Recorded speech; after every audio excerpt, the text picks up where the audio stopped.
এখান থেকে লোকজন ট্রান্সফার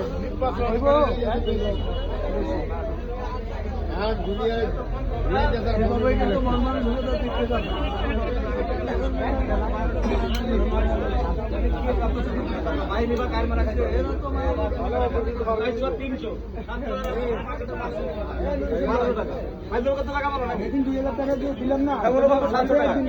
700 টাকা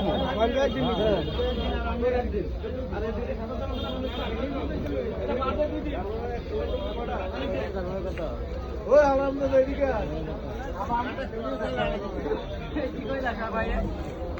হারামি এদিকে